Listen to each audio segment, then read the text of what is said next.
తెలుగువారి మనస్సాక్షి సాక్షి టీవీకి స్వాగతం. నా పేరు స్వప్న. నోట్ల బ్యాన్ తర్వాత పరిస్థితులు, పరిణామాలు, పర్యవసానాలు చాలా తీవ్ర రూపం దాలుస్తున్న మాట వాస్తవం. ఏటీఎంల చుట్టూ క్యూలు ఒకవైపు, బ్యాంకుల చుట్టూ ప్రదక్షిణలు మరోవైపు, ఇంకా దిక్కుతోచని స్థితిలో ఏం చేయాలో చేతిలో కాణీ లేకుండా ఇంట్లో బియ్యం కొనుక్కోవడానికి, సరుకులు కొనుక్కోవడానికి డబ్బులు లేక చాలామంది అవస్థలు పడుతుంటే ఖచ్చితంగా ఇది సమర్థనీయమైన నిర్ణయం, దీర్ఘకాలిక పరిణామాలు దీనికి బాగుంటాయని చెప్పి కేంద్ర ప్రభుత్వం అలాగే ప్రధానమంత్రి సమర్థించుకుంటూ వచ్చారు. ఎంత గొప్ప నిర్ణయం, ఎంత గొప్ప సంకల్పం అయినా ప్రజల ఇబ్బందుల్ని మాత్రం దృష్టిలో పెట్టుకోలేదన్న మాట రోజు కొట్టొచ్చినట్టు కనిపిస్తోంది. ఒక్కొక్క పరిస్థితిలో బహుశా ఊహించడం కూడా చాలా కష్టం. వీళ్ళందరితో మనం మాట్లాడుతున్నాం. ఇక్కడ చాలామంది కార్మికులు ఉన్నారు. టిష్యూ కల్చర్ పరిశ్రమలో వీరందరూ రోజువారీ పని చేసుకుని ఇంటికి చేతిలో డబ్బులు పట్టుకుని వెళ్తేనే ఇంట్లో ఆ రోజు కడుపు నిండుతుంది, పిల్లలకు అన్నం పెట్టచ్చు. ఇలాంటి పరిస్థితులు ఎవరికి కూడా పాన్ కార్డ్స్ లేవు, బ్యాంక్ అకౌంట్లు లేవు. బ్యాంక్ అకౌంట్ బహుశా ఇప్పుడు ఖాతా తెరవాలంటే చేతిలో పాన్ కార్డు ఉండాలి. ఎన్ని చోట్లకు తిరుగుతారు, ఏమేమి చేస్తారు, తక్షణం వీళ్ళ సమస్యల్ని ఎవరు పరిష్కరిస్తారు? ఈ ప్రశ్నలతో వాళ్ళు జనపదం. ఏమ్మా, ఎంత సంపాదిస్తారమ్మా మీరు? 4000 జీతం ఇస్తారండి సారు.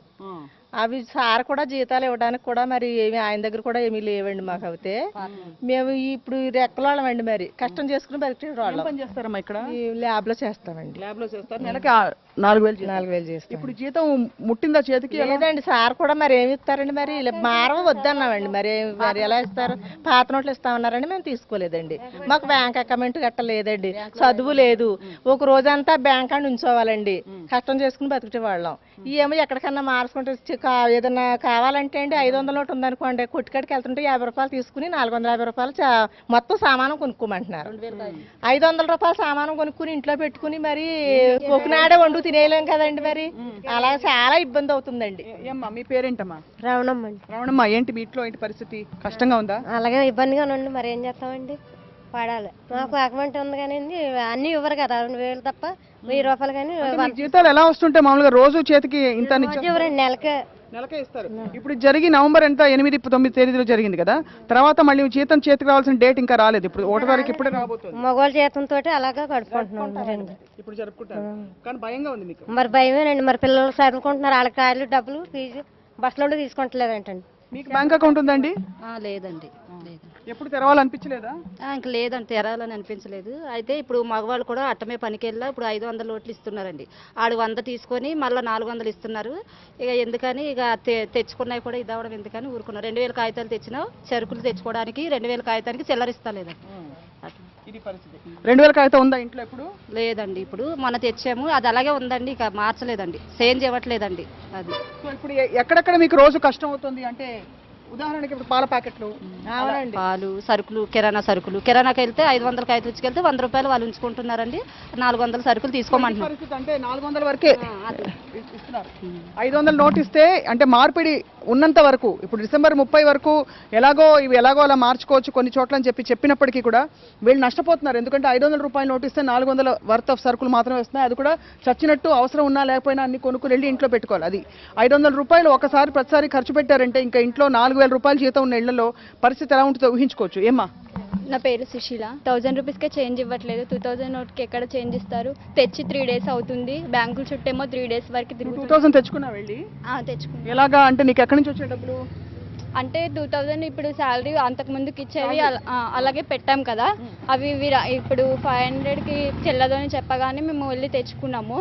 అప్పుడు 3 days వరకు బ్యాంకులో నుంచోనే తెచ్చుకున్నాము. అన్నం తిండి లేకుండా వెళ్ళాల్సి వస్తుంది. అన్నం లేదా ఇంట్లో? అంటే బియ్యం లేవా? ఉన్నాయి కానీ అక్కడ బ్యాంకు చుట్టూ తినకుండానే వెళ్ళాల్సి వస్తుంది కదా. మార్నింగ్ లేచి వెళ్ళాలి, సాయంత్రం ఈవినింగ్ ఎప్పుడో అవుతుంది రావడానికి.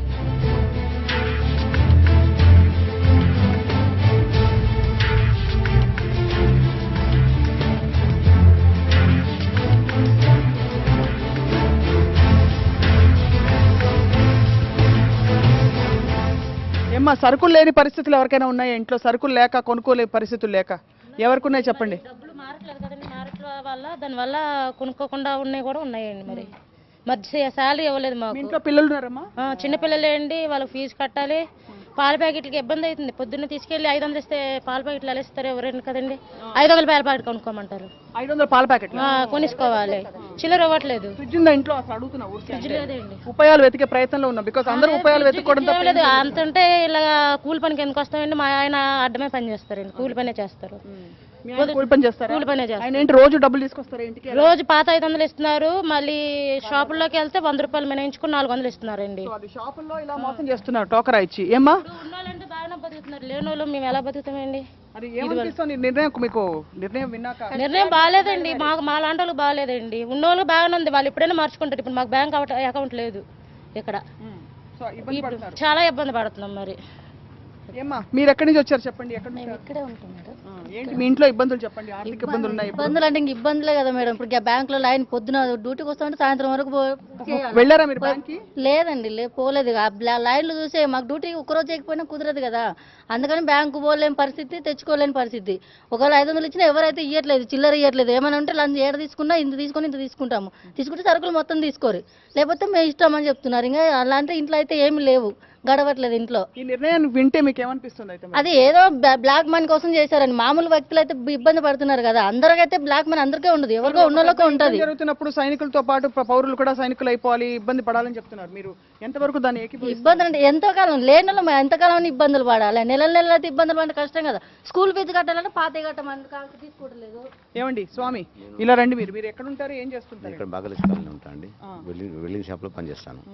అయితే ఒక 10,000 దాచుకునే ఉంటే బ్యాంకు పోయాను. పోతే మా మిస్సెస్ పేరు మీద అకౌంట్ ఉంది, ఆమె పేరు మీద వేస్తానంటే ఆమె రావాలంట. అక్కడ దాకా లైన్లో నిలబడి లైన్ అంతా దగ్గర పోయిన తర్వాత ఆమె రావాలంటారు. మరి నేను పైసలు ఏం చేసుకోవాలి, ఆయన ఎక్కడికి తీసుకురావాలి, ఆయన ఊరికి పోయి ఉన్నది. అయితే ఈ విధంగా ఇబ్బంది. అసలు యాక్చువల్గా మోడీ గారు పెట్టింది పేదల కోసం కాదు, డబ్బునోళ్ళకే పెట్టి డబ్బునోళ్ళకు అందుబాటే పెట్టిండు. వాళ్ళకి జల్లుతున్నాయి, వాళ్ళ కడుపు నిండుతుంది, మా కడుపు నిండుతలేదు. మాకు ఇంట్లో ఏం లేక మేము తెచ్చుకోవడానికి ఇబ్బంది అవుతుంది. 10,000 ఏం చేస్తారు స్వామి?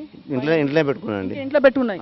ఇప్పుడు మరి 30వ తారీఖులో మళ్ళీ వెళ్తారా మీ ఆవిడ తీసుకుని? ఇక ఆమె వచ్చి ఊరి నుంచి వచ్చినా తీసుకుని వెళ్తాను. అయితే ఇంకోటండి 500 తీసుకుని రమ్మని. బ్యాంక్ అకౌంట్ లేదా? నాకు లేదండి, పాన్ కార్డు లేదు.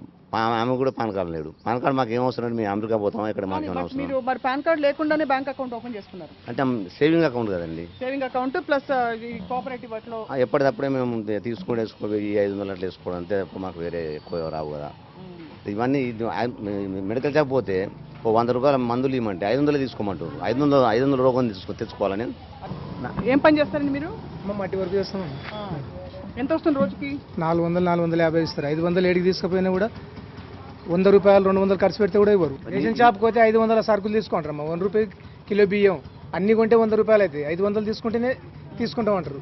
చాలా పెద్ద సమస్య అండి. ఇప్పుడు ఆటో ఎక్కితే ఇప్పుడు మేము మీకు అంతా 100 రూపాయలు 110 మీరు ఎంతో అడుగుతారు, అయితే మీటర్ ఇస్తారు. కొన్ని మంచి ఆటో వాళ్ళు అయితే మీటర్ ఇస్తారు. అవును మేడం.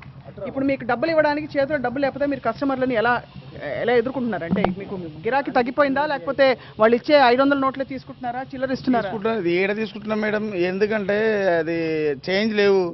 అయితే గిరాక్ అంటే తగ్గిపోవడం కాదు కదా, మా సమస్య ఎవరికి రాకూడదు అనిపిస్తుంది ఒకసారి.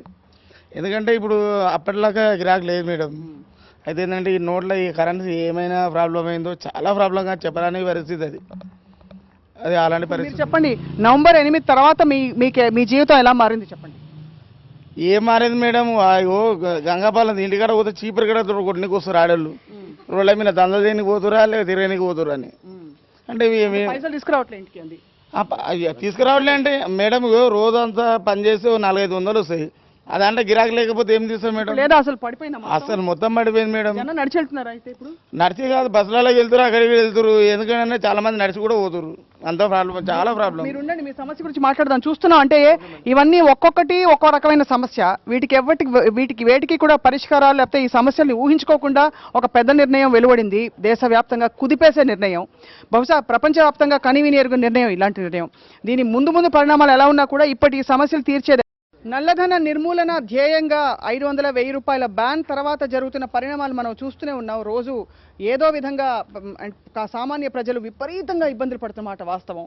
అది ఎంత అర్థం చేసుకోవాలి అని పెద్దలందరూ కూడా పిలుపునిచ్చినా కూడా కొన్ని అర్థం చేసుకోవాలంటే చేతులు ఎత్తేశారు. మొత్తం దేశ ప్రజలందరూ కూడా ఏమీ చేయలేక ఇంట్లో సరుకులకి డబ్బులు లేవు, గిరాకీ పడిపోయింది చాలా మందికి. ఏమండి మొన్న నరసింహులు గారు, మీ ముఖ్యంగా ఆటో సమస్య, బికాజ్ ఆటోకి క్యాష్ ఇవ్వాలి రోజు. ఇప్పుడు 100 రూపాయల నోట్ చూస్తేనే అమూల్యంగా కనిపిస్తుంది, ఎవరి దగ్గర ఉండట్లేదు. చాలా కరెక్ట్ మేడం. 100 రూపాయలు కాదు మేడం, చాలా ఇబ్బంది కాదు. అసలు ఆటో ఎవరు ఎక్కుతలేరు. అసలు ఇంత ఇబ్బంది అంటే అసలు నా లైఫ్లో నేను చాలా రోజులు ఆటో నడపబట్టి సొంత ఆటో మేడం. ఇంకా నయం, లేకపోతే మీరు అక్కడెక్కడో కట్టుకోవాల్సి వస్తుంది. ఆ సొంతగా ఆటో కాబట్టి ఏదో 100-200 తీసుకుపోతున్నాం అంతే.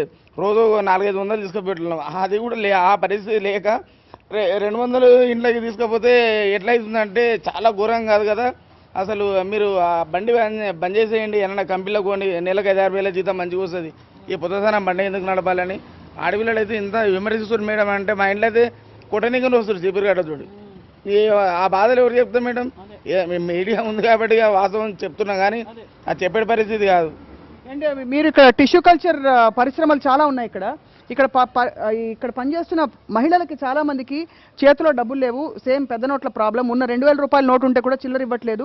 ఒకవేళ 500 రూపాయల నోటు కిరాణా షాప్స్లో తీసుకుంటే కూడా 100 రూపాయలు వాళ్ళు పెట్టుకుని 400లకు మాత్రమే వాళ్ళకి. అంటే వీళ్ళందరికీ సహజంగానే 100 రూపాయలు అంటే చాలా పెద్ద మొత్తం. అది 100 రూపాయలు నష్టపోవడం అంటే. ఏమండి మీరు జీతాలు ఇవ్వగలుగుతున్నారా? ఇస్తారా? ఇవ్వరా? ఇవ్వడానికి కూడా చాలా ప్రాబ్లం అవుతుంది. ఈవెన్ కరెంట్ అకౌంట్ కూడా 50,000 ఇస్తున్నారు బ్యాంక్ నుంచి. దాంతో మెటీరియల్ తీసుకోవాలో, వీళ్ళకి శాలరీస్ ఇవ్వాలో, లేకుంటే బయట మా పర్సనల్ పనులు ఏవైతే మా పిల్లలకి ఫీజులు కట్టడం కానీ ఏదైతే ఉందో ఇవన్నీ కట్టడానికి కూడా చాలా ప్రాబ్లం అవుతున్నాయి. ఇప్పుడు ఏమనుకుంటున్నారు? ఇది అనాలోచిత నిర్ణయం అంటారా? నిర్ణయం జరిగి ఉండకూడదు అంటారా? ఈ నిర్ణయం జరగకుండా ఉంటేనే బాగుండేది మ్యామ్. బ్లాక్ మనీ అంటే ఎవరో కొంత దగ్గర ఉంది, కానీ అందరి దగ్గర అయితే బ్లాక్ మనీ ఉండదు కదా.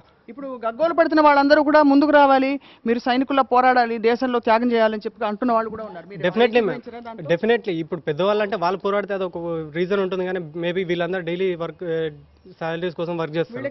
ప్రతిరోజు బ్రతుకు పోరాటం అంటే మామూలుగా పని చేసుకుని, కూలి పని చేసుకుని, ఇంటికి వెళ్ళి ఆ డబ్బులు తీసుకుని ఇల్లు పిల్లల్ని సాకుని చూసుకోవడమే పెద్ద గగనం. అలాంటి ఇప్పుడు ఇంకా బ్యాంక్ చుట్టూ ప్రదక్షిణలు చేయాలి, ఏటీఎంల చుట్టూ ఉండాలంటే ఇంకా ఏం చెప్తాం చెప్పండి అమ్మ. తీరా వాళ్ళకి మాత్రమే బ్రతుకు పోరాటం. ఎందుకంటే ఉన్న వాళ్ళు 1,00,000 కమిషన్ ఇచ్చాను తీసుకొచ్చి ఇంట్లో పెట్టుకుని ఎవరికి ప్రాబ్లం లేదు. చాలా రోజు చేసే కూలి వాళ్ళకు నెల మీద ఆధారపడే వాళ్ళకే ప్రాబ్లం, బాగా ప్రాబ్లం. ఈ మంచి మంచి రాజకీయ నాయకులు ఉన్న వాళ్ళకి ఎట్లాంటి ప్రాబ్లం అయితే లేదు. మాకు ఇప్పుడు రెంట్ కానించి తినే వరకు ఎవరు తీసుకోకపోతే మేము ఎక్కడ పోవాలి? రెంట్ ఎంత కడతారమ్మా? ఇప్పుడు 2,000 రెంట్ కట్టాలి మేడం. మాకు శాలరీ లేదు. ఇంటి ఓనర్ దగ్గరికి వెళ్తే వాళ్ళు కూడా కొత్త పైసలు కావాలంటారు. మేము ఎక్కడికి పోవాలి? ఏ బ్యాంక్ దగ్గర? ఇక్కడ డ్యూటీ చూసుకోవాలా, బ్యాంక్ కార్డు నిలబడాలా? 2 రోజులు డ్యూటీ పోతే ఇక్కడ 2 రోజుల పైసలు పోయినట్టేగా మేడం. మేము ఎక్కడ కాపలు కాసిన.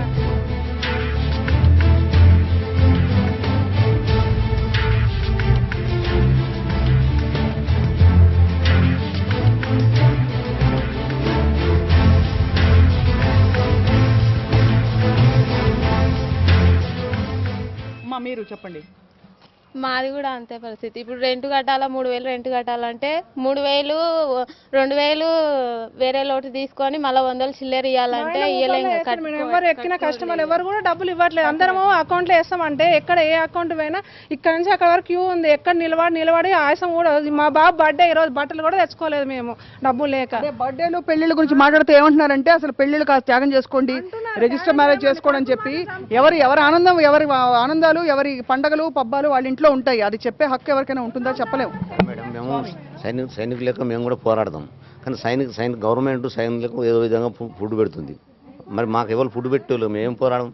చెప్పండి, మీరు నల్లధనం నిర్మూలనలో జరిగే భాగంగా జరిగే ఈ పెద్ద మహత్తరమైన ఈ చర్యని మీరు ఎలా అర్థం చేసుకుంటారు? డెఫినెట్లీ మ్యామ్, ముందేదైనా ఇన్ఫర్మేషన్ ఇచ్చి చేస్తుంటే చాలా బాగుండేది. ఇట్లాంటి వాళ్ళందరూ ముందు సేఫ్టీ చూసుకునేవాళ్ళు. సేఫ్టీ అందరూ జాగ్రత్త పడిపోయేవారు కదా. అట్లీస్ట్ ఒక 2 days ముందైనా చేసుకుంటే వీళ్ళు మినిమం వాళ్ళ పూట గడవడానికైనా అరేంజ్ చేసుకునేవాళ్ళు కదా. సడన్గా ఇప్పుడు వాళ్ళ బ్యాంక్ వెళ్ళినా ఏదైనా వాళ్ళ పిల్లల కోసం దాచుకున్న డబ్బులు కానీ బ్యాంకులో వెళ్ళినా వాళ్ళు పాన్ కార్డు అడుగుతున్నారు. అసలు వీళ్ళకి పాన్ కార్డు అంటే ఏంటో కూడా తెలియదు. ఇప్పుడు ఇంకోటి చెప్పండి అమ్మా, ఇప్పుడు పరిస్థితుల్లో ఏం జరగాలని మీరు అనుకుంటున్నారు? ఏం జరిగితే మీకు ఏం జరగాలి? మాలాటోళ్ళకి ఇబ్బంది పడుతున్నామండి. పేదోళ్ళమి ఉన్నవాడికి ఎలాగైనా ఇది అవుతుంది, కానీ మా పేదోళ్ళకే మాకు ఇబ్బంది అండి. రేషన్ కార్డుకి వెళ్ళి ఇప్పుడు వాళ్ళు చిల్లర కూడా ఇస్తలేదు. 100 రూపాయలు ఉంటేనే రేషన్ ఇస్తున్నారు.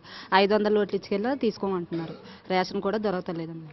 పూట పూట గడవంది. మేము పేగులకు 3 కట్టుకొని అయితే ఎన్ని రోజులు ఉండం కదా. ఉన్న వాళ్ళు కమ్మగా తింటుండ్రు, హాయిగా కార్లలో ఏసీ పెట్టుకొని తిరుగుతుర్రు. మేము లేని వాళ్ళం ఏం చేస్తాము? ఎవరన్నా ఉన్న వాళ్ళు కూడా అన్నం తీసుకొచ్చి బయట పడేస్తే అన్నం ఇస్తే బాగుండి తిని బతుకుతుంటే అనుకుంటున్నాం. ఇప్పుడు ఈ పరిస్థితులలో ఈ పరిస్థితి ఇట్లా చేయాలంటే గరీబ్ వాళ్ళకి చేయొద్దు. ఉన్నోడు చచ్చిపోవాలి. ఏమేమి అవసరాలు ఉన్నాయి చెప్పండి? అన్ని అవసరాలు ఉన్నాయి. ఉప్పు కావాలి, మిరపకాయ కావాలి, బియ్యం కావాలి, స్కూల్ ఫీజులు కావాలి, అన్నీ కావాలి మేడం. ఏది లేకపోతే గడుస్తుంది చెప్పు. సమాజంగా మనం ఏం చేయగలుగుతాం? ఒక తీవ్రమైన నిర్ణయం జరిగిపోయాక అంటే సమాధానం చెప్పడం రాత్రికి రాత్రి కష్టం. నిర్ణయాలు వెనక్కి వెళ్లే పరిస్థితి కూడా కనిపించట్లేదు. కానీ బహుశా చేయగలిగింది ఏంటంటే ఎవరికి స్వచ్ఛందంగా వీలైతే వాళ్ళు వచ్చి బ్యాంక్ క్యూలో నిలబడిన వాళ్ళు ఏ విధంగా అయితే మంచినీళ్ళు ఇచ్చి మజ్జిగిచ్చి ఆదుకుంటున్నారో అలాగా బహుశా కొంతమంది మీ కనుక నిల్వలు కనుక ఎక్కువగా ఉంటే మీరు ఏదైనా మీ ఏరియాలో మీ ప్రాంతంలో కొంతమందినైనా ఆదుకోగలిగితే వాళ్ళకి కావాల్సిన చిన్నపిల్లలు ఉండే ఇళ్లలో, పెద్దవాళ్ళు ఉండే ఇళ్లలో కూడా చేయగలిగితే చాలా ఉపయోగపడతాయి. అలాగే మెడికల్ షాప్ ఓనర్స్ కావచ్చు, వాళ్ళు బిజినెస్లు ఉన్న వాళ్ళు కూడా ముందుకొచ్చి ఏదో విధంగా మందులు, అత్యవసర వస్తువుల విషయంలో జాగ్రత్తగా అందరినీ కనిపెట్టుకుని ఉండవలసిందిగా చిన్న విజ్ఞప్తి చేస్తున్నాం సాక్షి టీవీ తరఫున. ఏం కోరుకుంటారు మీరు ఇంకా? మీ డబ్బు అయితే మిగిలితే పారేస్తున్నారు కానీ పేదవాళ్ళకి ఇస్తలేరు మేడం.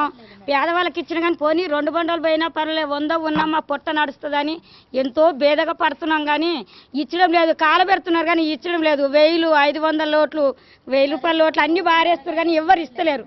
అసలు పేదల బతికే వేస్ట్ ఉంది మేడం. అసలు ఉన్నోనికి బతికే. ఇప్పుడు 1వ తారీఖు వస్తుంది, ఏం చేయబోతున్నారు చెప్పండి? ఏం చేయాలి మేడం? జీతం ఇస్తారు, మా కడుపుకు తిని లేకపోతే ఉపాసం పండుకున్నాడు పిల్లలు తల్లులు అంతా మొత్తం కూడా. మేడం చాలా ఇబ్బంది. ఏం చేస్తారు మరి? మేము చేస్తేనే కదా పిల్లలు తినేది, మేము తింటే పిల్లలు తిన్నారు కదా. సాయం అంటే అమ్మా మేము చెప్పడం గవర్నమెంట్ వరకు చెప్పడం వరకు చేస్తాం, అందరినీ వచ్చి పిలుపునిస్తున్నాం, వాళ్ళకి సాయం తోచిన సాయం వచ్చి చేయాలి మీకు అని చెప్పి.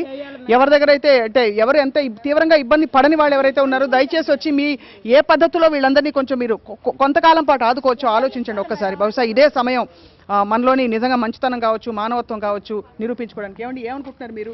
మీరు ఇప్పుడు వీళ్ళందరి చేత పని చేయించుకోవాలి. న్యాచురల్లీ మీరు జీతాలు ఇవ్వకపోతే వాళ్ళు ఎంత అర్థం చేసుకున్నా కూడా ఏదో టైంలో తిరగబడతారు. ఏం చేస్తారు మరి? డెఫినెట్లీ మ్యామ్, మేము వాళ్ళకి అవసరం కావాలంటే 1 రోజు లీవ్ ఇవ్వడానికైనా మేమైతే ఆలోచించట్లేదు. బట్ అలా లీవ్ ఇచ్చిన రోజైనా వాళ్ళ బ్యాంక్ వెళ్తే వాళ్ళకి పర్ఫెక్ట్ గా డబ్బులు దొరుకుతాయనేది కూడా నమ్మకం లేదు కదా, గ్యారంటీ లేదు. నో క్యాష్ అని చెప్పి బోర్డు పెట్టేస్తారు. అంటే క్యూలో నిలబడి జస్ట్ ఇమాజిన్ అన్ని వదిలేసి ఇల్లు పిల్లలు పని అన్ని వదిలేసి వెళ్ళి బ్యాంక్ ఏటీఎం చుట్టూ నిలబడ్డాక లేకపోతే క్యూ అంతా అయిపోయాక అవుట్ ఆఫ్ క్యాష్ అని ఉంటే ఎలా ఉంటుంది అసలు? అంటే అంతకంటే దారుణం ఇంకేముంటుంది మ్యామ్. మార్నింగ్ నుంచి వాళ్ళు ఆఫ్టర్నూన్ వరకు అట్లా నిల్చొని ఉంటే ఆఫ్టర్నూన్ సడన్ గా నో క్యాష్ అని బోర్డు పెడితే పొద్దు నుంచి నిల్చొని వాళ్ళ డ్యూటీలు కూడా వేస్ట్ అవుతున్నాయి కదా. వాళ్ళు రోజుకి వచ్చే జీతం కూడా రావట్లేదు వాళ్ళకి. ఏమండి స్వామి మీరు ఏం చెప్తారు ఆఖరిగా చెప్పండి? గవర్నమెంట్ వరదలు వచ్చినప్పుడు కనీసం చెప్పకుండా చనిపోతున్నారు కానీ మేము బతికుండి చస్తున్నాం. కాబట్టి ఆ వరదలు వచ్చినప్పుడు ఏ విధంగా సాయం చేస్తుండో ఆ విధంగా ఎంతో కొంత గవర్నమెంట్ కానీ సంబంధించిన వాళ్ళు కానీ మాకు అవైలబుల్గా మా ఉన్న డబ్బులు తీసుకొనైనా మాకు ఖర్చులకు ఇస్తే బాగుంటుంది. చాలా ఉత్తమమైన మంచి పాయింట్ చెప్పారంటే మీరు చెప్పింది చాలా చేదుగా ఉన్న వినడానికి. 15 రోజులే అయింది కాబట్టి ఈ 2-3 వారాల్లో జరిగిన పరిణామాలు ఇప్పుడు వెంటనే మనకి తక్షణం తెలియకపోవచ్చు కానీ ముందు ముందు ఇది కొనసాగితే ఎలాంటి పరిస్థితులు దాపురిస్తాయో అని ఒక భయం మాత్రం కొనసాగుతోంది. దయచేసి ఒకటి ప్రభుత్వం తక్షణం ఆలోచించి తాత్కాలిక చర్యల కోసం ఏం చేయొచ్చో మనసు పెట్టి మెదడు పెట్టి ఆలోచించి వీళ్ళందరినీ ఆదుకోవాలి. ఇటువంటి వారు దేశవ్యాప్తంగా చాలా చోట్ల ఉన్నారు. ఇక్కడ మనం 50 మందితో మాట్లాడాం కానీ ఎంతమంది ఉన్నారో ఊహించుకోలేము.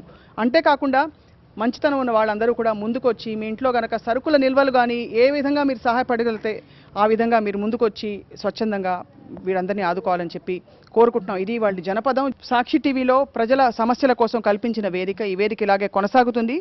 వచ్చే వారం మరొక సమస్యతో కలుద్దాం. Stay tune to Sakshi.